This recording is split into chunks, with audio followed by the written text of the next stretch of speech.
Lantas seperti apa kondisi terkini di lokasi kebakaran? Kita tergabung dengan koresponden CNN Indonesia Mahardika Utama. Halo, selamat pagi Dika. Dika, bagaimana situasi terkini di sana dan sejauh mana penanganan korban kebakaran hingga saat ini, Dika? Ya, selamat pagi Freddy. Saat ini petugas pemadam kebakaran tengah melakukan proses pendinginan setelah api baru berhasil dipadamkan sekitar pukul 8 pagi tadi. Itu artinya butuh waktu lebih dari 5 jam untuk petugas memadamkan api yang melanda kawasan permukiman padat di 3 RW yaitu RW 6, 7, dan juga 12 Kelurahan Manggarai, Tebet, Jakarta Selatan. Dan imbas dari kebakaran ini memang tidak ada korban jiwa sejauh ini yang tercatat, tetapi ada lebih dari 100 rumah yang terbakar dan lebih dari 3.000 orang harus mengungsi ke sejumlah tempat. Dan saat ini saya berada di salah satu tempat pengungsian yaitu di SDN Manggarai 05, satu dari 3 posko yang disiapkan. 2 diantaranya adalah di Selasar Kereta Bandara Stasiun Manggarai, kemudian juga satu posko lainnya disiapkan di Masjid Al-Falah yang tidak jauh dari tempat saya melaporkan saat ini. Visual yang Anda saksikan saat ini adalah warga korban kebakaran di Kelurahan Manggarai dini hari tadi yang mengungsi di posko SD Manggarai 05. Ada lebih dari 200 orang yang mengungsi ke tempat ini, dan ini jumlahnya sebenarnya sudah berkurang jika dibandingkan dengan dini hari tadi, karena sudah banyak juga warga yang kembali ke rumahnya untuk melihat seperti apa kondisi terkini dan apa saja barang yang bisa diselamatkan. Dan untuk diketahui, dengan dijadikannya SD Manggarai 05 di Jakarta Selatan ini, maka aktivitas belajar mengajar dihentikan setidaknya sampai 5 hari ke depan. Saya tadi mau wawancarai Wakil Kepala Sekolah dari SDN Manggarai 05 yang menyatakan bahwa tempat ini memang akan dijadikan posko sementara sehingga kegiatan belajar mengajar ditiadakan untuk sementara. Nah, saya juga akan coba mengajak Anda untuk berbincang dengan salah satu korban yang mengungsi di posko ini. Selamat pagi Ibu, dengan Ibu siapa Ibu? Ibu Yani. Ibu Yani, Iya. korban juga? Korban juga. Oke Ibu, saya turut berduka cita. Ibu tinggalnya di RW berapa? RW 6 Pak.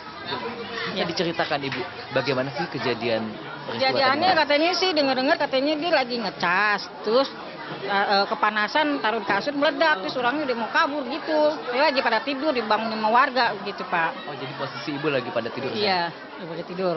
Dibangunin pada teriak-teriak kan gitu. Api langsung cepet gitu Bu? Cepat Atau? jalan jadi manjang gitu. Itu Pak ceritanya. Jadi tadi awalnya di RW 6 dulu? RW 6 dulu. Terus dikirain satu rumah, katanya banyak gitu. Secepat apa sih Bu, kalau boleh tahu, sampai api besar banget itu dan menjalar ke banyak tempat? Secepat angin aja gitu, angin nyambar gitu. Kan di sana kan rumahnya agak ada yang triplek, ada yang tembok, jadi nyambar begitu. Gitu. Barang-barang gimana Bu, ada yang bisa diselamatkan? Barang-barang nggak bisa diselamatin, cuma bisa bawa yang ada aja di badan saya. Surat, anak, istri. Oke, tapi keluarga semuanya aman ya Bu? Alhamdulillah aman Pak. Alhamdulillah Ibu. Jadi rencana ke depan ini akan bertahan di posko ini dulu? Maunya sih, kalau saya sih pengennya ada bantuan gitu. Bantuan apa yang paling Ibu butuhkan saat ini Bu? Ya, terutama sandang pangan, makanan, terus kebutuhan. Kalau bisa sih rumah pengen dibangun lagi kalau bisa gitu, kalau pemerintah mau ngasih rezeki. Ini peristiwa pertama atau sudah pernah terjadi juga Bu di tempat tinggal Ibu? Ini yang kedua kali, tapi ke yang pertama nggak begitu kayak begini nih yang kedua kali gitu. Baru kedua kali gini yang parah gitu. Baik Ibu Yeni, saya turut berduka cita sekali lagi, semoga pulih kembali ya Ibu ya. Freddy, itu tadi keterangan dari salah satu warga sekaligus juga korban dari kebakaran yang terjadi pada Selasa dini hari. Betul seperti yang dikatakan Ibu Yeni bahwa sesuai dengan wawancara saya dengan Lurah Manggarai yang menyatakan bahwa diduga kebakaran ini diakibatkan oleh adanya korsleting listrik, meskipun sampai saat ini kami juga masih terus menantikan pernyataan resmi dari pihak Dinas Pemadam Kebakaran maupun juga dari kepolisian terkait dengan penyebab pasti dari kebakaran ini.